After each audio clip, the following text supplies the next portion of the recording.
At narito naman ang mainit na balita mula sa mundo ng politika. Muling naghatid ng matinding kontrobersiya sa politika ang ating Vice Presidente Sara Duterte matapos niyang ipagtanggol ang impeachment case laban kay President Kuting ng Norte Jr. Ayon sa mga bagong ulat, nagdesisyon na ang Korte Suprema na patalsikin si PBBM mula sa kanyang posisyon bilang Pangulo ng Bansa. Ang impeachment case na isinampa laban kay President Kuting ng Norte Jr. ay nag-ugat mula sa mga aligasyon ng hindi tamang paggamit ng pondo ng gobyerno at mga paratang ng katiwalian sa mga kasalukuyang proyekto ng administrasyon. Ayon sa mga nag-sponsor ng impeachment, marami na umanong mga hakbang ang hindi nasusunod at mga proyekto na hindi nakikinabang ang mga mamamayan. Sa kabila ng mga isyong ito, pinagtanggol ni Vice President Sara Duterte ang Pangulo sa pamamagitan ng kanyang matibay na pahayag na walang sapat na ebidensya upang mapatalsik si PBBM. Gayunpaman, nagpatuloy ang paglilitis sa Korte Suprema kung saan naging matindi ang mga argumento mula sa magkabilang panig. Habang pinaglaban ni VP Sara ang legalidad ng mga hakbang ng Pangulo, ipinaliwanag naman ng mga abogado ng nagsampa ng kaso na may sapat na batayan ng kanilang mga aligasyon. Dahil dito, hindi naging madali ang desisyon ng pinakamataas na hukuman ng batas. Isang makasaysayang hakbang ang naganap kung saan ang Korte Suprema ay nagdesisyon na pabor sa mga nagsampa ng impeachment at pinagtibay ang kanilang kahilingan na alisin si PBBM sa pwesto. Ayon sa mga eksperto, ang desisyong ito ng Korte Suprema ay magdudulot ng malaking epekto sa politika ng bansa.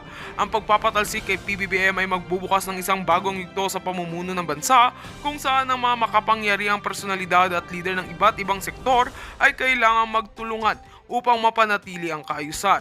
Ang tanong ngayon, paano kaya ito makakaapekto sa mga kasalukuyang proyekto at mga reforma na nais maisakatuparan ng Administrasyong Marcos? Samantala, si Vice President Sara Duterte ay nananatiling matatag sa kanyang posisyon at nilinaw na patuloy niyang ipaglalaban ang mga hakbang ng administrasyon. Ipinahayag ni VP Sara na ang Korte Suprema ay may pananagutan sa kanilang desisyon. Ngunit siya at ang kanyang mga kaalyado ay magpapatuloy sa pagsusulong ng mga plano at layunin para sa kapakanan ng mga Pilipino. Tinututukan ng publiko ang magiging susunod na hakbang ng Vice Presidente at ang posibleng epekto nito sa kanyang political career. Sa kabila ng desisyon ng Korte Suprema, patuloy ang mga kaganapan sa politika ng bansa at ang mga susunod na araw ay magpapakita kung paano haharapin ng gobyerno at mga opisyal ang mga pagbabago sa political landscape ng Pilipinas. At heto nga mga balitang ating pagkakatutukan, at kung bago ka pa lamang sa aking channel ay huwag kakalimutang mag-like, share and subscribe para updated ka sa aming mga bagong balita dito sa Tatak Pinas.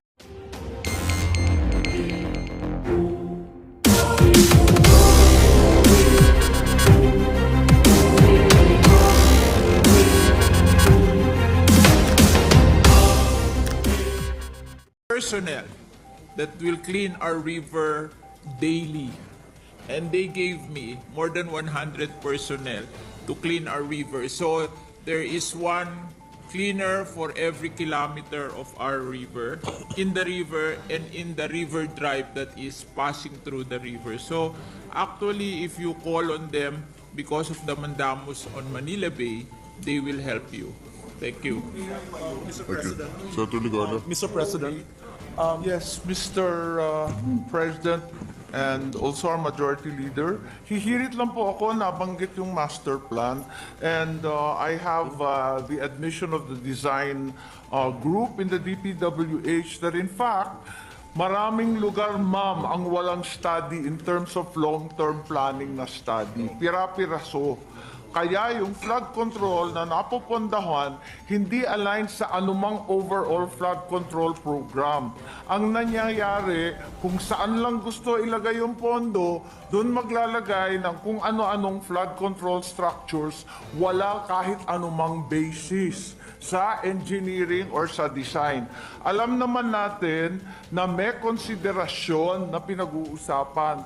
Nung bago kaming mga congressman, marami rito, kasamahan ko na first termer noon, noong 1998, kailan ba tayo nag-umpisa? 19 kopong-kopo.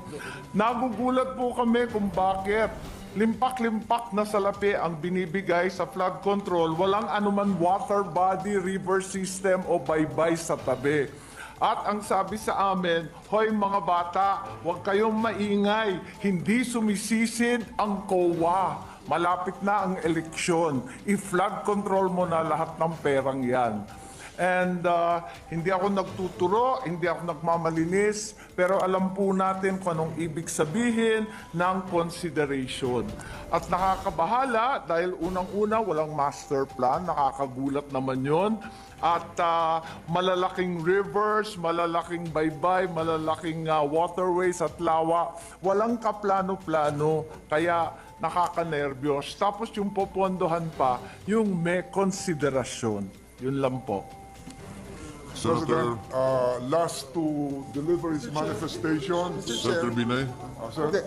Mr. Chair, just to share, kasi napag-usapan ho yung master plan, noong 2013 po, after nung Ondoy, nagkaroon ho tayo ng flood management master plan for the Greater Metro Manila area. So siguro maganda hong tingnan, Mr. President, kung ano na hong nangyari dito sa master plan na nagawa noong 2013. Maraming salamat po. Majority Leader.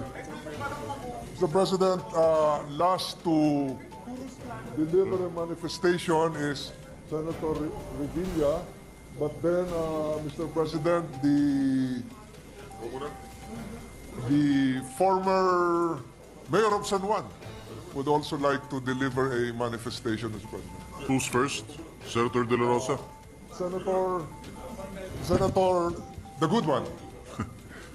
Yes, Mr. President, just like to make a manifestation. Nabanggit kanina ni Senator Joel Villanueva. Totoo po yun. Nakakalungkot na nakikita po natin. It seems that in our flood control projects, we have almost 300 billion a year. That's 1 billion a day. Pero nakakalungkot na yung po mga high impact projects that would really mitigate flooding problems in Bulacan, Central Luzon, Pampanga, and Metro Manila, mukhang hindi po nangyayari. Sa halip ng mga major floodways, dikes, water impounding systems, ang ginagawa, mukhang ito po ay pinagpipira-piraso, pinaghahati-hatian. Mr. President, you would notice also from the air, makikita niyo po, halos lahat na po ng ilog, no? Yung mga slope nila ay simentado na po kahit walang community. Hilig po ang slope protection ng mga proyekto, drainage improvement. But what we need really for us to be able to mitigate and lessen this flood are high impact projects like floodways, mega dikes, and water impounding. Just like to cite also an example that during my time as mayor and congressman, during the incumbency of our majority leader, as MMDA chair, dahil po ang MMDA in charge sa flood control projects sa Metro Manila, doon po sa San Juan, alam po ng presiding officer, meron tayong mga 5 barangay na binabaha that are located by the river. Pero kung talagang mag-iisip kayo kung paano ito susolusyonan, nagawa po natin na parang we were able to put up pumping stations in Balumbato, Salapan, Rivera, and Progreso. No, sa tulong po ni then Chairman Francis Tolentino, na wala po dati 15 to 20 15 feet ang baha doon at hindi nawawala, pero natanggal po. But this time around, siguro going to sa mga problema na binanggit po ni Senator Joel, yung pong huling pumping station, Mr. President, sana po sa San Perfecto na ngayon nalubog ang daming nasayang na ari-arian. Inarang po, inirata po. Sa halip na pumping station, ginawang slope protection, drainage improvement na naman, at pinaghati-hatian na naman. Kung ito po ay nangyayari dito sa Metro Manila, much more in the provinces, Mr. President. Kaya yan po siguro ang nilalarawan kung bakit hindi masolusyonan ang ating pagbabaha sa Central Luzon, particularly Pampanga and Bulacan, na sa halip na high-impact projects like floodways, dikes, and water impounding projects ay nahahati-hati to slope protection, walang katapusan drainage improvement na paulit-ulit at dredging na hindi mo naman mabilang. Yun lang po, Mr. President. Thank you. So, ang ibig niyo po sabihin, na nung chairman po si Senator Tolentino ng MMDA, wala pong baha sa Metro Manila. Meron naman po, pero sa tulong niya, nabigyan ho tayo ng pumping station sa Barangay Balumbato, Rivera, Salapan. Actually, Mr. President, ginaya po lang natin ito doon sa Navotas because Navotas is below sea level, but they were able to remove the flooding. 70% po ng nabotas lagi lubog nung paglalagay ng bombastic pumping station at ginaya po natin. I'd like to thank the chairman, Francis Tolentino, no, na tinulungan po niya tayo na wala po yung baha sa San Juan. Kaya siguro dapat ibalik na rin si Francis Tolentino sa MMDA. Hindi, biro lang po. Mr. President, Biro lang po, pero maraming salamat. I appreciate salamat, with Sir gratitude the comments given by Senator JV. In fact, Mr. President, I can still vividly recall that I was trying to prevent the flooding of the Agora area. And in Valenzuela, I was working in tandem with the then mayor of Valenzuela, Senator Sherwin Gatchalian. We had a VOM project, Valenzuela, Ubando, May Kawayan, Mr. President. So it just rekindled my memories na halos lahat pala dito ay kasama natin noon sa pagbaha, including our efforts in Provident Village and in Makati. Mr. President, the last to deliver a manifestation are still two gentlemen, Senator Bato de la Rosa, and then to be followed by Senator Revilla. Senator De La Rosa is recognized. Thank you, Mr. President. Sorry. I think, Mr. President, nobody from this August chamber would tend to disagree with the contents of the privileged speech of the good gentleman from Bulacan, Senator Joel Villanueva. So I would like to encourage each and every one of us during the budget deliberations to actively participate in the deliberations para siguruhin natin na may mapupuntahan talaga yung pundo na yan at hindi masasayang. So that's all, Mr. President. I hope sama-sama tayo during budget deliberations.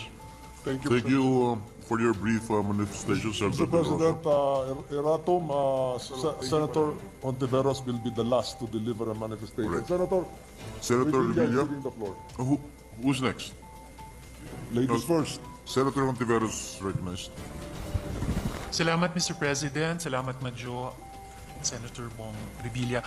I'm quoting, Mr. President, from an initial analysis on flood control budgets.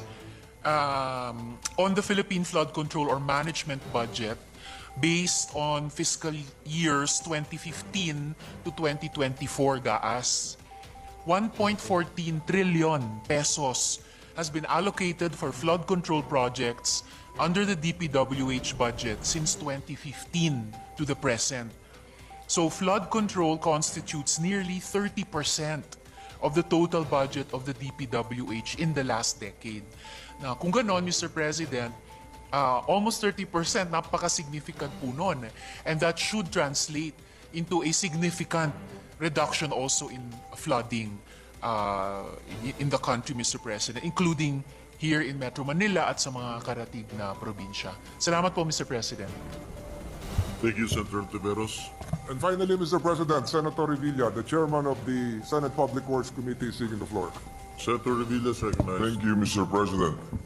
I share the same frustrations and my God, talaga, Mr. President, lumipad po ako kahapon, nag-chopper po tayo.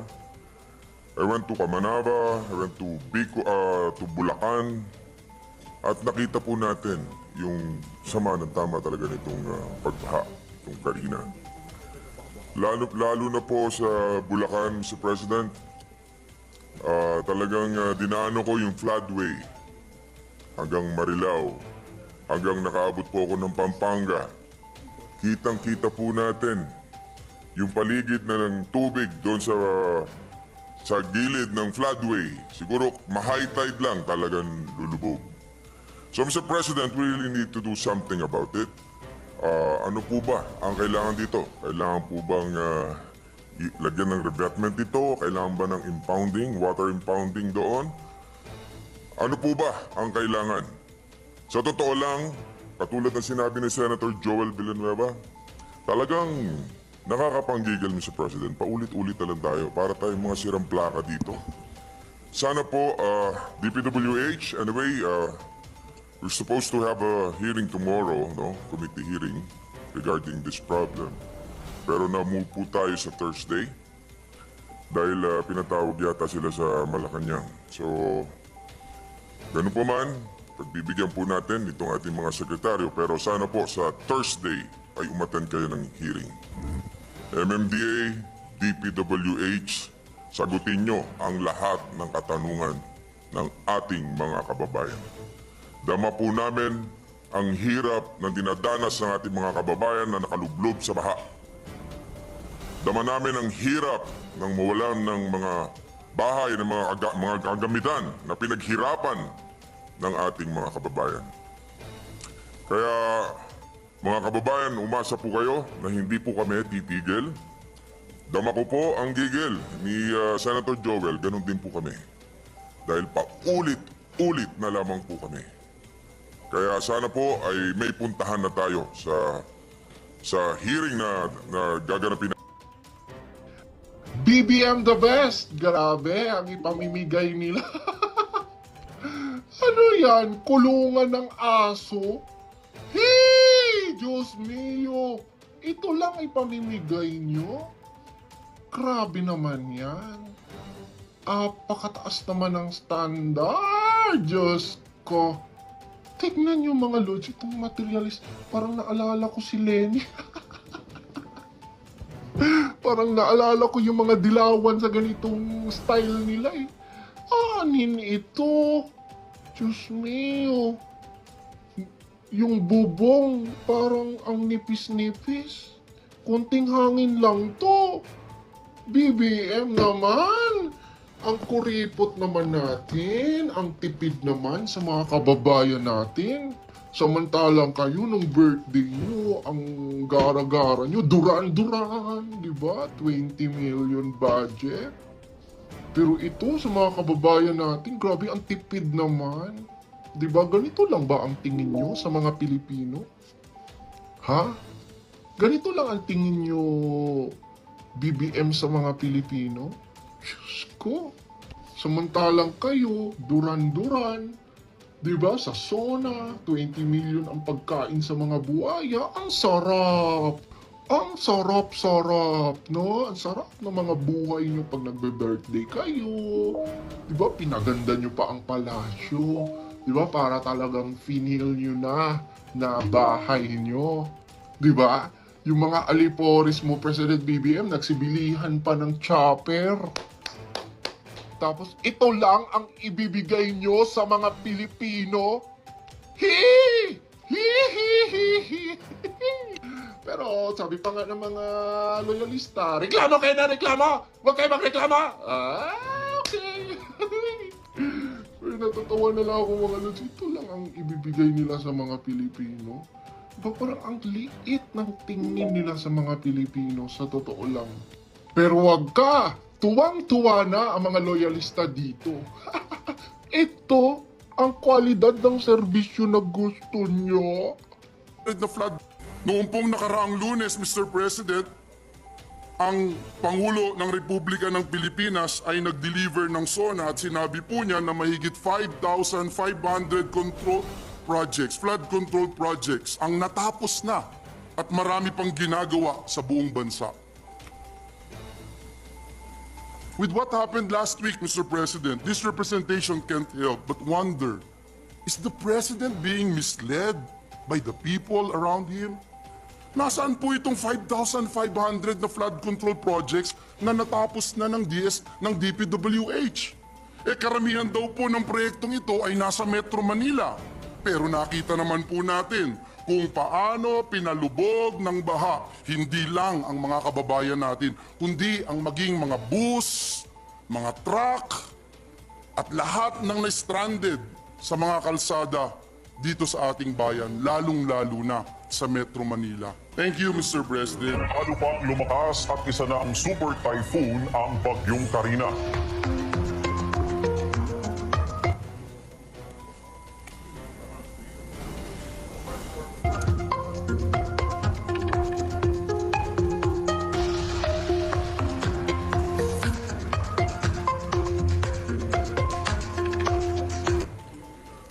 Mr. President, unfortunately, ayaw ho mag-play at nag-aaral pa rin yung mga nasa likod natin, Mr. President. May I just proceed? Alam nyo, karamihan ng marami na binaha sa video, isa lamang po yung hiling. Masaklolohan at ma-rescue po sila. Kaya nais po nating magpasalamat and i-take itong opportunity na ito sa mga bayani ng ating bayan. Ang ating mga rescuer, social worker, police, coast guard, health worker, kasama na po ang mga magigiting na miyembro ng media at mga weather forecaster ng Pag-asa na hindi matatawaran ang hirap at pagod tuwing may bagyo at pagbaha. Tayo rin po ay nagpaabot ng taus-pusong pakikiramay sa pamilya ng 36 na ating mga kababayan na nasawi dahil nalunod, nakuryente at nabaon sa mga landslides noong kasagsagan ng Bagyong Karina. Ginoong Pangulo, halos 10 taon na po ang nakararaan na ang representasyon na ito ay dumalaw noon sa Hagunoy, Bulacan. Nagdala rin po tayo ng relief goods. Hindi pa po tayo senador. Nakakita po tayo ng isang palutang-lutang na CRV Honda, Mr. President. Tinali po ito sa poste ng Meralco doon sa Hagunoy. At naisip ko po sa aking sarili, ano kaya ang pakiramdam ng may-ari nito? Pinaghirapang ipundar ang sasakyan, ari-arian, pero wawasakin lang ng baha. Umaasa pa kaya sila na matutulungan sila? Isa po ito, Ginoong Pangulo, sa nagbigay sa akin ng dahilan para tumakbo sa Senado noong 2016.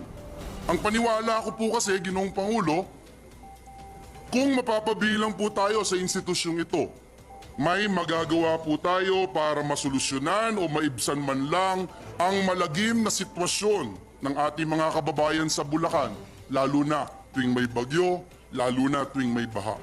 Sabi ko rin po sa sarili ko, I wanted to be part of the solution.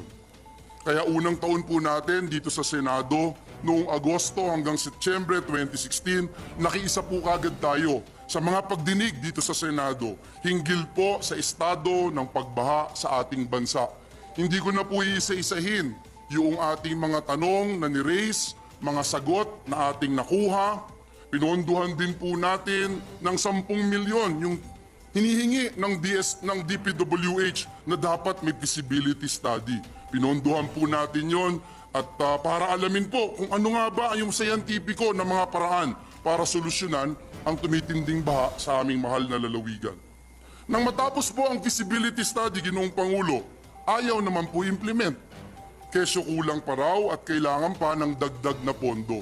It took me 2 years, Mr. President, to pursue